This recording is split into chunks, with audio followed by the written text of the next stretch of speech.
আগামী 20 November Saudi সরকারের আমন্ত্রণে প্রথমবারের মতো রিয়াদে যাচ্ছে নগর বাউল। সৌদির আমন্ত্রিত অনুষ্ঠানে বিনামূল্যে গান শুনতে পারবেন সঙ্গীতপ্রেমীরা। সম্প্রতি একটি গণমাধ্যমে এই কথা জানিয়েছেন নগর বাউল ব্যান্ডের ব্যবস্থাপক রুবাইয়াত ঠাকুর। তিনি বলেন, 20 নভেম্বর সৌদি সরকারের আমন্ত্রণে রিয়াদে যাচ্ছে নগর বাউল, আর সেখানে একটি অনুষ্ঠানে গান গাইবেন জেমস। দর্শকরা বিনামূল্যে গান শুনতে পারবেন। আশা করি খুব ভালো একটা শো হবে, আর প্রবাসী বাংলাদেশিদের আমন্ত্রণ জানাচ্ছি।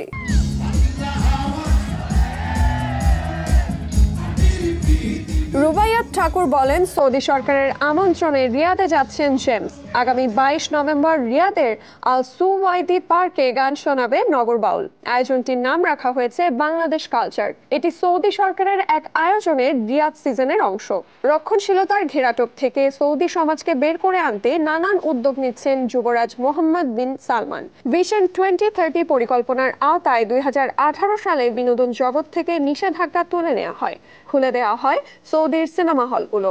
আয়োজন করা হয় চলচ্চিত্র উৎসব থেকে শুরু করে কনসার্ট, ফ্যাশন শো ইত্যাদি।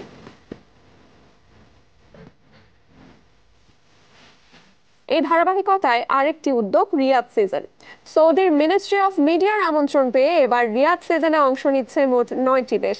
এর মধ্যে রয়েছে দক্ষিণ এশিয়ার 3 দেশ, বাংলাদেশ, ভারত ও পাকিস্তান। গত 12 অক্টোবর শুরু হওয়া 45 দিনের এই আয়োজন শেষ হবে আগামী 30 নভেম্বর। এই উৎসবের লক্ষ্য সৌদি আরব এবং অংশগ্রহণকারী এশীয় দেশগুলোর মধ্যে সাংস্কৃতিক বিনিময়। উৎসবটি শীতকালীন বিনোদনের অন্যতম আয়োজন হিসেবে বিশ্বব্যাপী মনোযোগ আকর্ষণ করবে বলে আশা করছে সৌদি সরকার। আমন্ত্রিত প্রতিটি দেশের জন্য বরাদ্দ করা হয়েছে মোট 1 সপ্তাহ। সেখানে এসব দেশের সঙ্গীত, নৃত্য, ঐতিহ্যবাহী খাবার তুলে ধরা হচ্ছে। আয়োজনের 7ম সপ্তাহকে বাংলাদেশ উইক হিসেবে বিবেচনা করা হয়েছে। আগামী 20 থেকে 23 নভেম্বর পর্যন্ত সেখানে বাংলাদেশের শিল্প ও সংস্কৃতি তুলে ধরা হবে।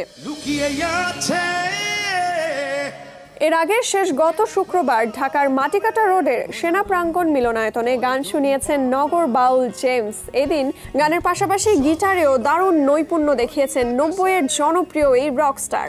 তোমরা আমার চেয়ে ভালো গাইছো।